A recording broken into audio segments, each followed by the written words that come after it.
Hello everyone, welcome back to the workshop.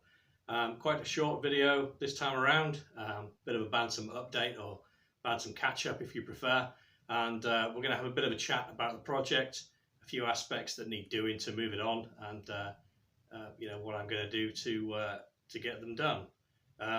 As the title suggests, we do have a bit of smoke and a bit of noise, so you know what that means. Exciting times are here, so yeah, I hope you enjoy that part of the video. The channel continues to grow. We're now at 311 subscribers, so thank you very much indeed, everyone that has subscribed. It's hugely appreciated, and you are helping me to grow the channel, so thank you. I'm filming this intro piece after the fact. I've been filming throughout the week and a little bit this morning as well. It's now Sunday evening, and we've had a bit of a strange day today. We had a storm rip through here at about 5 o'clock this afternoon, and it only lasted about an hour, but it was torrential rain, it was high winds, thunder and lightning, and it managed to do a bit of damage in that hour. Part of my house roof is now in the garden, so yeah, it was quite unusual really, and quite unexpected, but yeah, I'm sure we'll get through it. Right, I shall stop talking about the weather, which is a very British thing to do, and we'll get on with the video.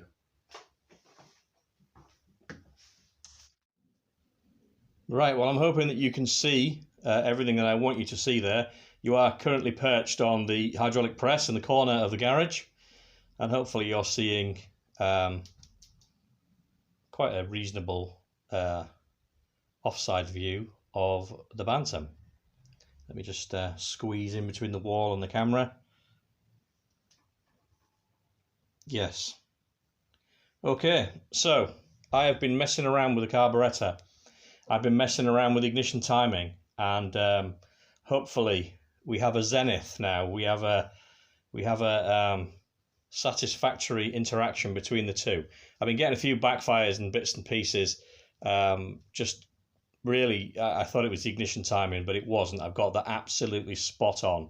But the carburetor, just trying to get that to a reasonable start position is what I've been working on. So, excuse me while I wander around. We are going to switch on the fuel at the tank. We're going to have a little tickle. We'll have a little bit more of a tickle. And then we're going to do some kick starting. As I say, I've had a few splutters and sort of short little bursts of running, but I think I've got it this time, so let's give it a go.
Well, that's a bit of a win.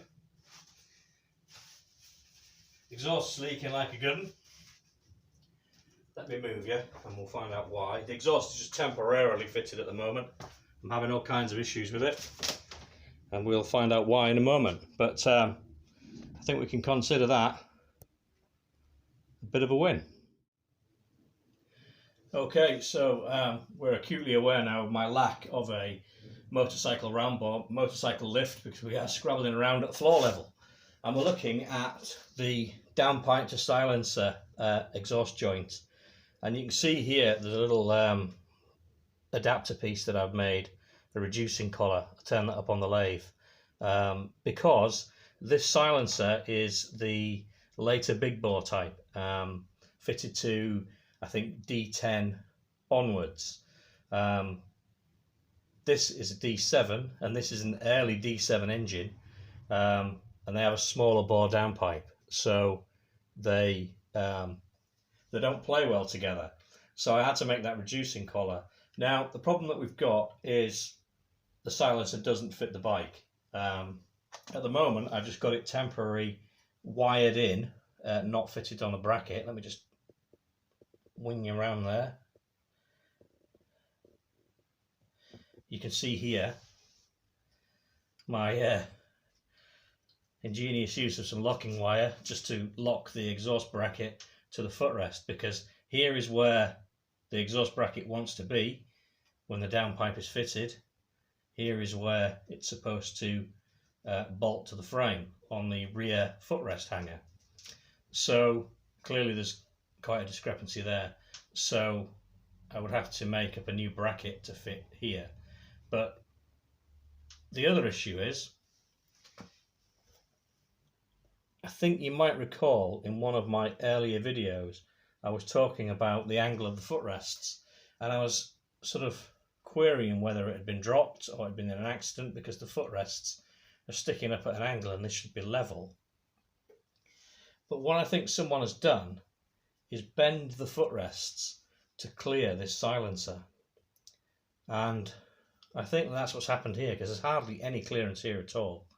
I mean, obviously if the silencer were further back it would be on a narrower portion of the silencer, but yeah, I think that they've bent the footrest to clear this silencer, and then they've bent the other side to try and approximate it so that it looks even.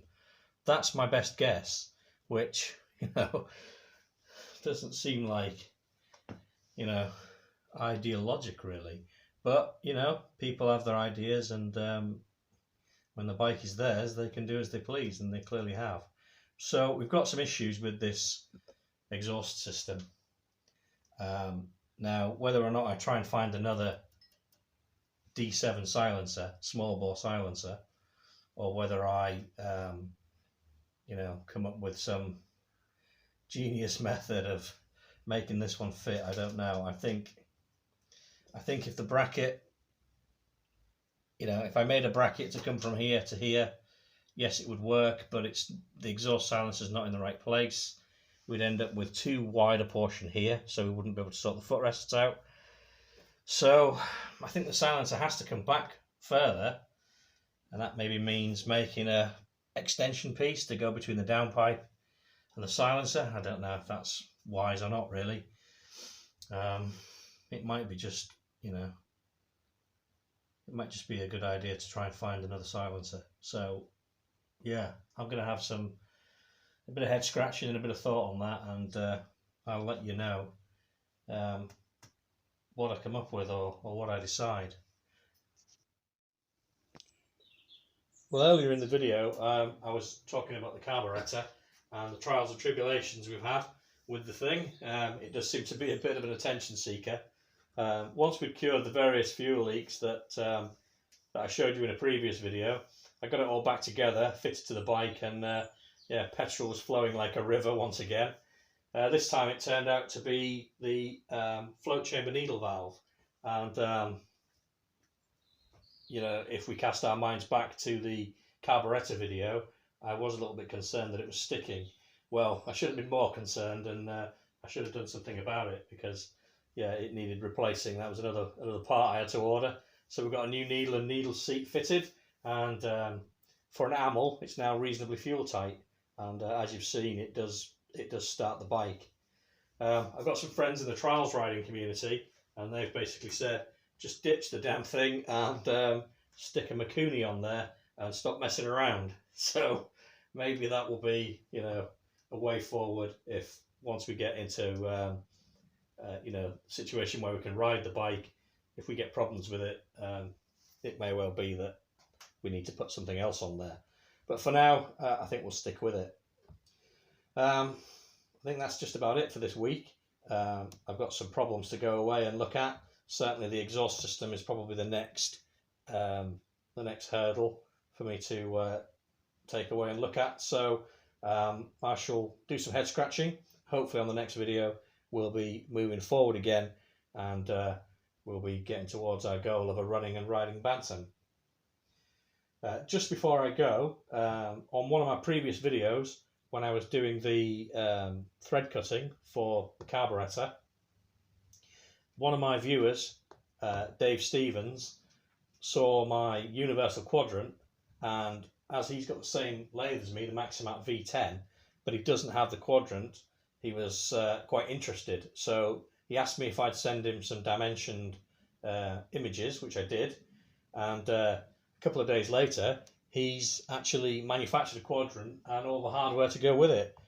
So I'll show you a photograph of Dave's work at the end of this video, and I think you'll agree it's a job well done, and I'm very pleased that there's another Maximat out there now that can cut all the threads and work to its full capacity. And if you have a Maximat lathe and you don't have the universal quadrant, if you drop me an email, I will be more than happy to send the dimensions onto you so that you can do the same thing. So that's about it, I think. Thanks very much indeed for watching. To my subscribers, as ever, thanks very much for sticking with me. And if you're not subscribed, please do. It's all grist to the mill, helps us to grow the channel, and helps us to keep going. So thanks very much indeed, and see you soon.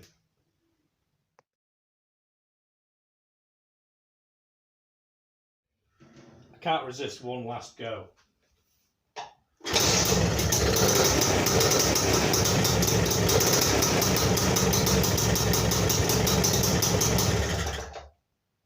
There you go. I really am going this time. See you soon.